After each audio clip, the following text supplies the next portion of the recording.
Welcome to the PLASN-r podcast, where teachers and researchers come together to make knowledge. Each episode offers thought-provoking nuggets of autism research to support the Pan-London Autism Schools network as they meet at UCL. I'm Brian, and today I'm joined by Hannah to talk about the topics of our upcoming PLASN meeting. Hello, Hannah. Hello. This is the first time we've done a podcast together. Yeah, a little bit nervous. Oh, but you're going to be brilliant. So I've known Hannah now for a couple of days because, tell us why you've come to join CRAE. So this is my, I think, third day now. I've joined on a placement year from the University of Bath, where I'm studying psychology. Amazing. I'm so glad you're here. Now, PLASN, the Pan-London Autism Schools network, we're going to be meeting in a few weeks' time, and we're going to have some visitors. We are going to be joined by Dr. Seb Gaigg. I hope I'm saying that right. Oh, you are? And he's just become the new National Autism Research Lead of NHS England. So we're just going to have a little chat about his research. So, Brian, what's his work been on so far? Seb, we've known Seb for quite some time at PLASN. So if for the teachers who are coming along, you'll have met Seb. You know Seb is lovely. Seb used to be I suppose he still is a cognitive neuroscience. You never stopped becoming a cognitive neuroscience. Across at the City University of London, his focus was particularly in emotional processing in autistic folk. That's how autistic people perceive and experience and regulate their emotions. Seb's work's great because it started, if you go back historically, there was a paradigm of less, that didn't quite, the whole idea that autistic folk weren't emotional, which is absolute. It's a difference in perception, it's a difference in experience, it's a difference in regulation. And one of the great ones is in some of his work, memory experiments. Autistic participants might be better at not inventing illusionary words in emotional context. So the whole idea is if you were given words like bed, rest, pillow, dream, and told to remember them, some people might also remember the word sleep, even if it wasn't given to you. And then if you were given mad, rage, hate, you might remember anger. If you're autistic, you're less likely to make stuff up and actually remember what was going on, despite it being emotional words. I think I read something similar about this, about like the ability to make up fake memories. Yeah, some of that is Seb's work when you meet him. Oh, we get lovely people. So is it mainly about the emotions themselves? Yes, but actually some of Seb's works is a little bit bigger. He talks about the interplay between feeling and thinking. The big one in his work, I think it was called The Role of Anxiety in Autism. Anxiety sucks. And autistic folk are more likely to be anxious, part of being a neurominority in a neuromajority world. And actually, the anxiety itself and the thoughts that we have about the things that we are being worried about will then interplay with our emotions. So if you're a kid and you're ready to go to school, sometimes your thinking about what school is will become an anxiety, and the anxiety will make you think what school is, and that all grows, and suddenly anxiety turns to fear and panic, rather than a more stressless view.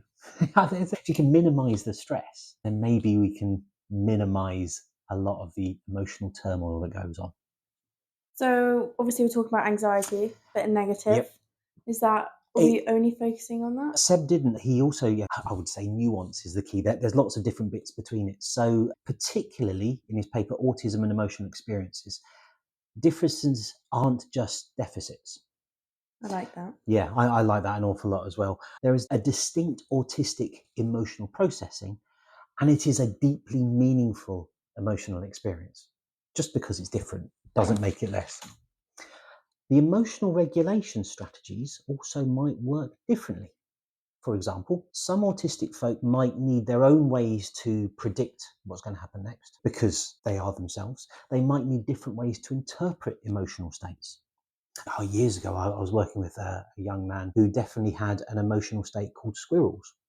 And squirrels was part fear, it was part anxiety. It was also definitely his way of putting it, is if you're feeling squirrels. I now use the phrase when there's just too much going on. And that reciprocal, I can never say the word, Reciprocity. Reciprocity. That's the one. I'm not even going to give that all. Well, that one actually allows us to learn from a greater palette of emotional states. So when doing his research, what sort of methods does he use? Seb is an experimental psychologist and a psychophysiologist.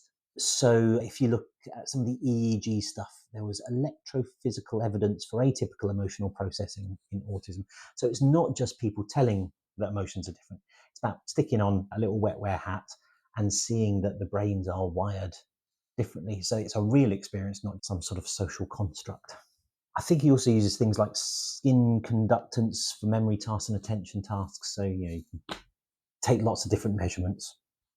And why is this sort of research important for us? So emotions, they affect our memory, they affect how we learn, they affect how we form relationships.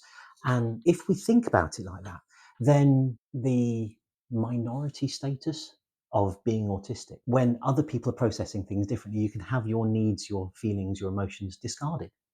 But if we can tell people that actually there is validity in different ways of thinking and processing, then we can find acceptance and places of belonging, and also then work out the shared effervescence of human experience. We come together and we develop things in different ways.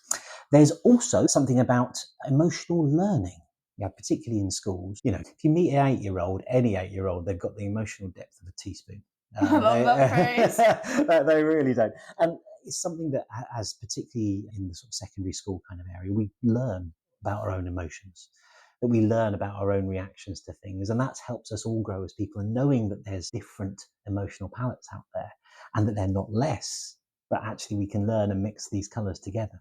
I think that's a really important thing. And I'm very thankful for Seb's research for that. We can also, as teachers, as educators, we can put in strategies to reduce anxiety, to support regulation, as well as respecting diverse ways of learning and knowing that anxiety shouldn't really have a place in a school. So here at CRAE, we have very important ways of doing our research, do. which revolves around doing research with autistic people instead of for them. How So- does that come into this? Always tricky with lab-based studies. It's not impossible. The lovely Jana Brinkert, some of her papers from CRAE have shown that it is possible. I think the value that Seb's work really has is it breaks the old stereotypes. I'm an old man now. It used to be that autistic folk didn't really feel emotions, when actually, even with Spock in Star Trek, really emotional, just showed it very, very differently. Seb's work gets rid of this stereotype of autistic people don't have emotions. I think conclusively the body of evidence he's put together actually says that these are deep, emotional folk who may sometimes express it differently, but it's not less. That richness, that variability about autistic emotional life, I think we are very, very thankful for. And it also opens ground for us to do participatory research. Actually, now that Seb's got the message out there that autistic people have these rich emotional lives, how do autistic folk become part of the research to say what that kind of is? How do we spread it further? So I feel they'd almost be more inclined to get involved once there's proof. Yeah, exactly. And that allows them to ask questions about things like emotional pain. Why is my school not supportive of how I express my emotions? Or why do I feel stressed with the world that's around me?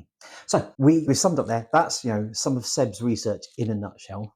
Any questions before we go? No, I'm In excited that to hear case, more from him. I think we should just end with a high five.